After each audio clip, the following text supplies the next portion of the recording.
projektu es sāku iespējams ar tādu naivu jautājumu, kā ir dzīvot pierobežā, kā ir dzīvot uz NATO ārējās robežas, bet diezgan ātri es atskārtu, ka tas jautājums ir iespējams skatāms daudz plašāk un iespējams, ka viņš ir pat naivs, jo arī visa Latvija ir kaut kādā ziņā traktējama kā pierobežu zona.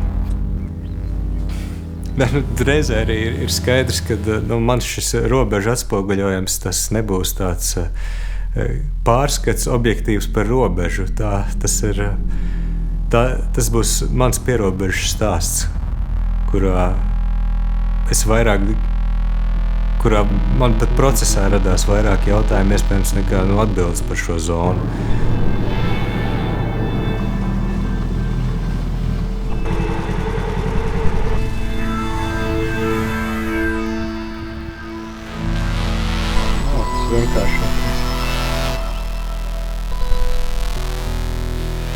Ainavā ieliekot kaut kādus šos militārās infrastruktūras elementus, gan pats žogs, gan tie saucamie puķi, zobi, jeb eži, viņi maina to veidu, kā mēs uzlūkojam šo ainavu. Uzreiz ir kaut kāds tāds aizsardzības elements, kas mums liek palūkoties uz šo vidi, kā uz kaut ko, kas ir jāaizsargā.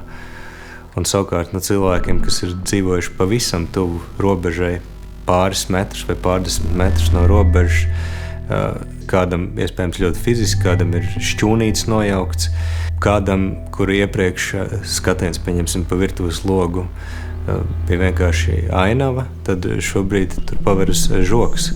Ģeogrāfija ir tāds jēdziens kā mala, ko antropoloģi arī mēdz attiecināt uz konkrētām zonām, kur notiek kaut kāda pāreja. Un interesanti, ka ir dabiskās robežas, kas ir upes, kalni, purvi, un tad ir šīs mākslīgi veidotās robežas, kas ir šajā gadījumā žoks.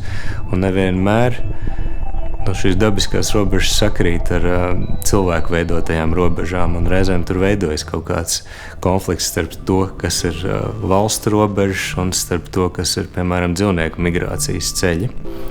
Dzīvnieki nesaprot, kāpēc pēkšņi tas ceļš, kas viņiem iepriekš bijis pieejams, pēkšņi ir pārtrūcis. Piemēram, ja mēs runājam par robežu punktiem, tās, protams, ir fiziskas telpas, kas pastāv, bet, ja mēs domājam par šo stāvokli, tad atrodoties robežu kontroles punktā, mēs neesam ne īsti iekšā, ne īsti ārā. Tas ir kaut kāds starpstāvoklis, kā tāda neitrāla zona, kaut kādā ziņā kā tāds tukšums.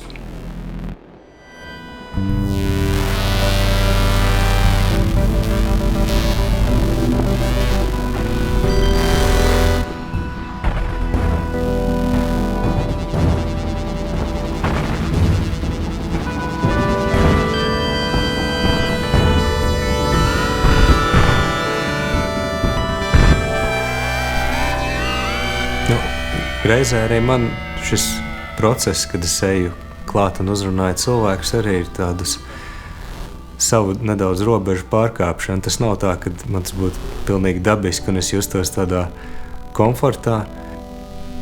Uzsākt sarunu ar nepazīstamu cilvēku vai uzdot kādus jautājumus par dzīvi šeit vai arī aicināt nofotografēties, tajā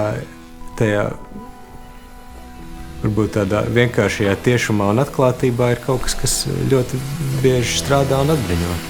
Un kaut kā arī tas process, viņš ir tāds ļoti dzīvs un reizēs diezgan laimīgs tajā procesā.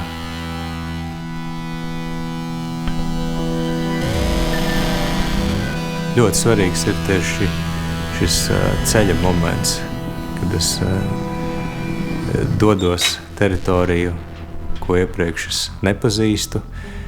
Varbūt man ir kaut kāda priekšstata, ko es sagaidu, bet nav līdz galam viss izplānots. Un pierobežu realitāte ir tāda, ka cilvēki paliek aizvien mazāk un mazāk. Ir teritorijas, kuras senāk ir bijuši ciemi, kuras pazūd pavisam no kartes. Iespējams, ka vietas, kurās šobrīd esmu fotografējis, man bērni tur aizbraucot, atradīs varbūt pamestus ciemus vai tukšas mājas.